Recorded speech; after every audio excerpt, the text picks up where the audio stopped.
இன்னைக்கு சொல்லப் போற கதையில ஒரு பெரிய ட்விஸ்ட் இருக்கு. இந்த கிரைம் ஸ்டோரி 2 வருஷத்துக்கு முன்னாடி திருநெல்வேலி மாவட்டத்துல நடந்திருக்கு. இந்த கிரைம் ஸ்டோரி தான் இப்போ நான் உங்ககிட்ட எக்ஸ்பிளைன் பண்ண போறேன். அதனால கதை எங்கேயுமே ஸ்கிப் பண்ணாம சேனலை சப்ஸ்கிரைப் பண்ணிட்டு கேளுங்க. சரி, வாங்க நேரா கதைக்கு போயிடலாம். இந்த கதையில வர அந்த பையனோட பேரு ராஜா. அவனுக்கு வயசு 27 ஆகி இருந்திருக்கு. இவன் ஊர்ல கால் பாய் வேலையை பார்த்துக்கிட்டு இருந்திருக்கான். இவனோட முழு வேலையை காலேஜ் படிக்கிறவங்க கூடயும் குழந்தை இல்லாத ஆண்டி கூடயும் அவங்க வீட்டுக்கு போயிட்டு இல்லன்னா அவங்க சொல்ற இடத்துக்கு போய் பாட்டு பாடி பஜனை நடத்திருக்கான். இவன்கிட்ட நிறைய பேர் இந்த மாதிரி வந்துட்டு போய் இருந்திருக்காங்க. இவனும் அவங்க கிட்ட பஜனை பாட்டு பாடி இருக்கான். இவன் பாக்குற அந்த வேலையை தமிழ்நாட்டுல எங்க இருந்து கூப்பிட்டாலும் அங்க போய் பார்த்துட்டு வந்திருக்கான். ஒரு நாள் இந்த பையனுக்கு திருச்சியில இருந்து ஒரு பொண்ணு போன் பண்ணி, ஹலோ, என்னோட பேரு கலையரசி. நான் திருச்சி. என்னோட வண்டியில ஆயில் ஊத்தி சர்வீஸ் பண்ணணும். வர முடியுமா? கொஞ்சம் வேலை இருக்கு அப்படின்னு கேட்டிருக்கு. சரி, திருச்சில நான் சொல்ற இடத்துக்கு வந்துருங்க அப்படின்னு அந்த இடத்தையுமே சொல்லி இருந்திருக்கான். அடுத்த நாள் இந்த பொண்ணு அவன் சொன்ன இடத்துக்கு ரெடியா போயிருக்கா. இவனுக்காண்டி அந்த பொண்ணு வெயிட் பண்ணிக்கிட்டு இருந்திருக்கா. இவன் சொன்ன மாதிரியே கரெக்டான நேரத்துக்கு அந்த இடத்துக்கு போயிருந்திருக்கான். இவன் அங்க வெயிட் பண்ணிக்கிட்டு இருந்திருக்கா. இவன் போய் கதவை தட்டி இருந்திருக்கான். அங்க அந்த பொண்ணு கதவை திறந்திருக்கா. அப்போதான் 2 பேருக்குமே ஒரு பெரிய ஷாக்தா காத்துக்கிட்டு இருந்திருக்கு. அந்த பொண்ணு வேற யாரும் கிடையாது, இவனோட பெரியம்மா பொண்ணுதான். அவளோட பேரு கலையரசி. அவளுக்கு வயசு 23 ஆகி இருந்திருக்கு. இவங்க 2 பேரும் நேருக்கு நேரா பார்த்ததும் என்ன பண்றதுன்னு தெரியாம அவன் அந்த பொண்ணு கூட பேச ஆரம்பிச்சிருக்கான். என்ன கலையரசி, நீ இங்க வந்திருக்க? அண்ணா, நீங்க எதுக்கு இங்க வந்தீங்க? நீதான் எனக்கு கால் பண்ணியா? ஆமா, அப்போ நீங்கதான் அந்த பையனா அப்படின்னு கேட்டிருந்திருக்கான். உடனே ராஜா, நீதான் எனக்கு கால் பண்ணியா அப்படின்னு கேட்டிருக்கான். அதுக்கு அந்த பொண்ணு, அண்ணா சத்தியமா இது நீங்கதான்னு எனக்கு தெரியாது. உங்களோட நம்பரை என்கிட்ட இருக்கு. ஆனா நீங்க ஏதோ ஒரு புது நம்பரை யூஸ் பண்ணிருக்கீங்கங்க, அது எனக்கு சத்தியமா தெரியாது அப்படின்னு சொல்லி இருந்திருக்கா. இதை கேட்ட உடனே சரி, அதெல்லாம் இருக்கட்டும். நீ எதுக்கு இந்த மாதிரி போன் பண்ணி வேற சொல்லிருக்க? இதே இடத்துல வேற யாராச்சும் வந்திருந்தா என்ன ஆகி இருந்திருக்கும்? உனக்கு எதுக்கு இந்த சர்வீஸ் அப்படின்னு கேட்டுக்கான். அதுக்கு கலையரசி, எனக்கு ரொம்ப நாளா இது ஒரு கனவாவே இருந்துச்சு. அதான் ஒரு டைம் பஜனம் நடத்துறதுக்கு நான் போன் அடிச்சேன். சத்தியமா எனக்கு வேற ஒன்னும் தெரியாது. நீங்க வருவீங்கன்னு நான் சுத்தமா எதிர்பார்க்கல அப்படின்னு சொல்லி இருந்திருக்கா. உடனே இவன், சரி விடு, இது யாருக்கும் தெரியாதுல, நீ வீட்ல என்ன சொல்லிட்டு வாந்து அப்படின்னு கேட்டிருந்திருக்கான். அதுக்கு அவ, இல்ல, வீட்ல யாருக்கும் தெரியாது. என்னோட ஃப்ரெண்ட் கல்யாணத்துக்கு போறதா சொல்லிட்டு வந்திருக்க, திருமண நாளைக்கு தான் வருவேன் அப்படின்னு சொல்லிருக்கேன் அப்படின்னு சொல்லிருக்கான். அதுக்கு உடனே இவன், சரி விடு, இங்க நைட்ட தங்கிட்டு நாளைக்கு போலாம் அப்படின்னு சொல்லி இருந்திருக்கான். அதுக்கப்புறம் இவங்க 2 பேருமே பேச ஆரம்பிச்சிருந்திருக்காங்க.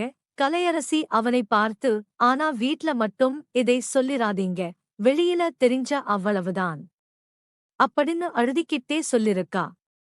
அதுக்கு இவன், நானும் சொல்ல மாட்டேன், நீயும் என்னோட வீட்ல சொல்லிராத அப்படின்னு இவனும் சொல்லிருக்கான். கொஞ்ச நேரம் கழிச்சு இவன் அந்த பொண்ண பார்த்து, உனக்கு பாய் ஃப்ரெண்ட் லவர் இப்படி யாரும் இல்லையா அப்படின்னு கேட்டிருந்திருக்கான். அதுக்கு கலையரசி, அப்படி யாராச்சு இருந்தால எதுக்கு இந்த மாதிரி போன் பண்ணி வரப்போற அப்படின்னு சொல்லிட்டு இருக்கான். சரி விடு, இப்ப என்ன பண்ணலாம் அப்படின்னு இவன் கேட்டிருந்திருக்கான். அதுக்கு அவ, இங்க எனக்கு ஒண்ணுமே புரியல, என்ன பண்றதுன்னே தெரியல அப்படின்னு சொல்லிருக்கா. உடனே இவ அந்த பொண்ண பார்த்து, எனக்கு பாட்டு பாடி பஜனை நடத்தணும்னு தோணுச்சுன்னா என்கிட்ட சொல்லு, நான் உனக்காக உன்னோட சேர்ந்து பாட்டு பாடி பஜனம் நடத்தலாம் அப்படின்னு சொல்லி இருந்திருக்கான். அதுக்கு அந்த பொண்ணுமே கொஞ்சம் கூட யோசிக்காம சரி பஜனை நடத்தலாம், பொருள் எல்லாம் எடுங்க ஆரம்பிக்கலாம் அப்படின்னு சொல்லி இருக்கா. அப்புறம் அந்த பையனும் பஜனைக்கு தேவையான பொருள் எடுத்து வெளியில வச்சு பஜனை நடத்தி இருக்காங்க. பஜனை சத்தம் வெளியே தேக்காம சவுண்ட் கம்மியா வச்சு பாட்டு பாடிருக்காங்க. பஜனம் முடிஞ்சதுக்கு அப்புறமா அடுத்த நாள் காலையில எந்திரிச்சு 2 பேருமே அவங்க வீட்டுக்கு கிளம்பி இருந்திருக்காங்க. அப்போ இந்த பையன் கலையரசியை பார்த்து, இனிமே நீ யாருக்கும் கால் பண்ணாத. உனக்கு என்னைக்காச்சும் வண்டியில ஆயில் சர்வீஸ் பண்ணணும் அப்படின்னு தோணுச்சுன்னா எனக்கு கால் பண்ணு. நானே டூல்ஸ் எடுத்துக்கிட்டு வீட்டுக்கு வரேன் அப்படின்னு சொல்லிட்டு அவனோட வீட்டுக்கு வந்திருக்கான். அதுக்கப்புறம் இந்த பொண்ணு அவங்களோட வீட்டுக்கு கிளம்பி போயிருந்திருக்கா.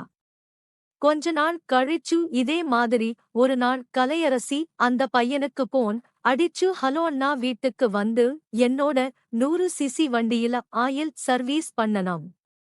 வண்டியே கழட்டுற டூல்ஸ் எல்லாம் எடுத்து வாங்கு அப்படின்னு சொல்லிருக்கா. இவனும் வீட்டுக்கு கிளம்பி போய் ஸ்பேர் பார்ட்ஸ் எல்லாம் தனியா கழட்டி போட்டு ஆயில் சர்வீஸ் பண்ணிருக்கான். இந்த கதை பிடிச்சிருந்தா மறக்காம இந்த மாதிரி கதைகள் கேட்க நம்மளோட சேனலை சப்ஸ்கிரைப் பண்ணிடுங்க. வணக்கம் நண்பர்களே, இன்று நம்ம பேசப் போறது O17 பற்றிதான். O17 ஆப்பிள் ஓட லேட்டஸ்ட் மாடல். லுக் ஃபர்ஸ்ட் பார்த்தா ரொம்ப பிரீமியம் ஃபீல் பண்ணுவாங்க. கிளாஸ் பினிஷ்ட் ஸ்லீக் டிசைன் மற்றும் எட் ஸ்மூத்னஸ் எல்லாம் கைப்பிடிக்கும் போது உணர்கிறேன். டிஸ்பிளே தான் ஒரு மேஜர் ஹைலைட்.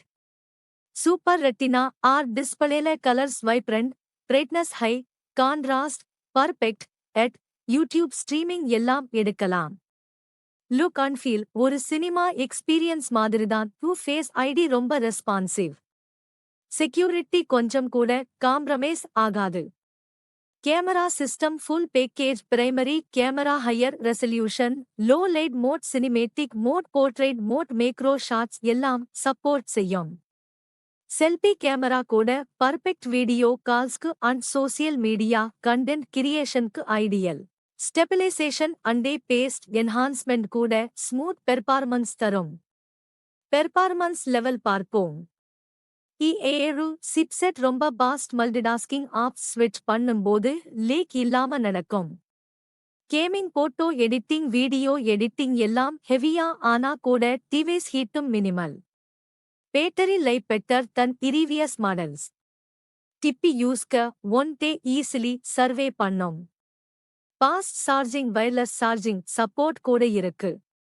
சாஃப்ட்வேர் சைடுல iOS 17 smooth interface, privacy focus updates, regular ecosystem, seamless ecosystem use பண்றவங்க buds might sync, smooth storage option, high kilowatt sync support, photos videos apps எல்லாம் storage வடி இல்ல. Extra points water and dust resistant audio speakers, clear call quality, top notch design, display, camera performance, battery, software ecosystem எல்லா செட்ஸா. iPhone 17 is not just a phone, it's a experience daily use. Productivity, entertainment, photography, social media எல்லாவற்றுக்கும் perfect companion. Budget higher than others but AU and longevity is justify those. மொத்தத்தில் iPhone 17 எடுக்கிறதுனா ஒரு sleek, powerful, reliable and user proof device உங்க கைப்பிடிக்கும். Serious யூசர்ஸ்க்கு, Apple ecosystem லவ்வர்ஸ்க்கு